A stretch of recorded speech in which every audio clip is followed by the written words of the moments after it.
Before we start, notice that PowerPoint 2010 recognizes that transitions and animations are different and puts transitions on their own tab. As a result, the animation commands now have room to spread out on the Animations tab, making them much more visible and easier to use. This change reflects the new emphasis on graphic support in PowerPoint 2010. As you can see, this slide has a title and 3 currency symbols. You want to animate the US dollar symbol. You start by displaying the animation gallery so that you can choose the animation you want. As you can see, the gallery displays ready-made entrance, emphasis, exit, and motion path animations. If you don't see the one you want in the gallery, you can click the commands at the bottom to display more effects.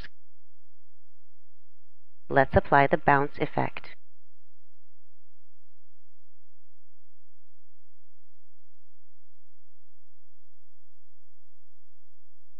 Now let's add another animation to the same object.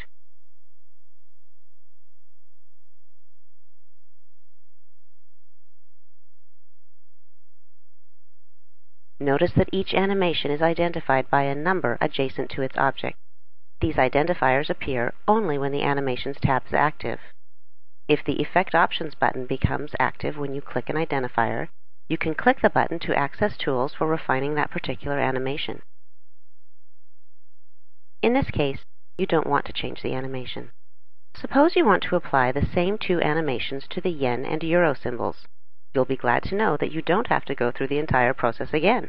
You can simply copy the animations. Because you want to copy the animations to more than one object, you double-click the Animation Painter button instead of simply clicking it. You can then click as many objects as you want before clicking the Animation Painter button again to turn it off.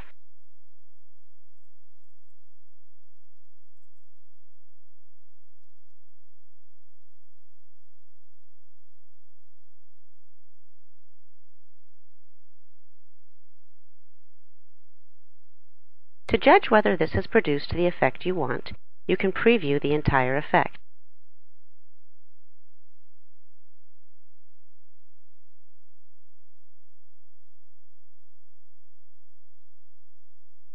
Now suppose you want each object to bounce onto the slide when you click the mouse button, but you want the growing effect to happen automatically without you having to click.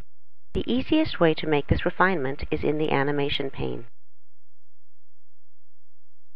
As you can see, you can customize each animation in this pane. You want to make the grow-shrink animation occur automatically after the dollar object enters the slide. It's hard to see, but if you look closely, you'll notice that the identifier for animation 2 has disappeared, and the identifier for animation 1 now shows 2 overlapping boxes, indicating 2 associated animations. Instead of resetting the other 2 grow-shrink animations, you can once again use the Animation Painter to apply the set of animations from the dollar object to the other 2 objects.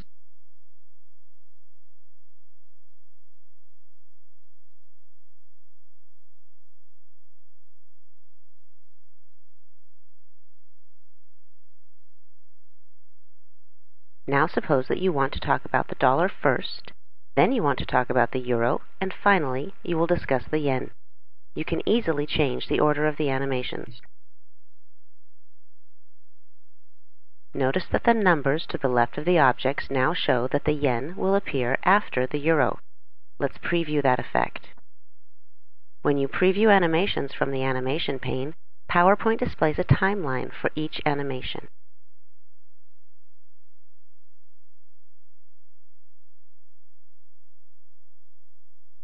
Now you want to experiment with transitions.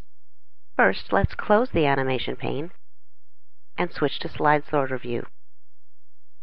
Notice that Slide 2 has an animation symbol because we have applied animations to its objects.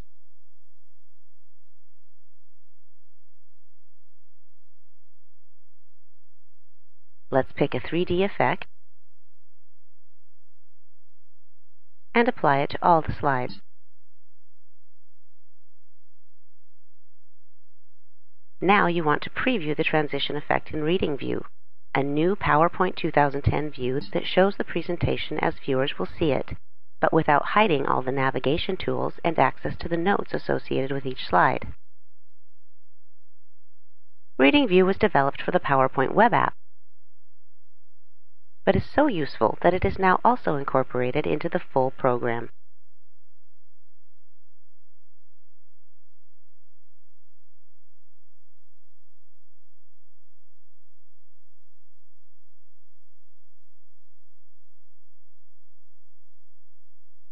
With a combination of animation and transitions, you can create professional-looking presentations with very little effort.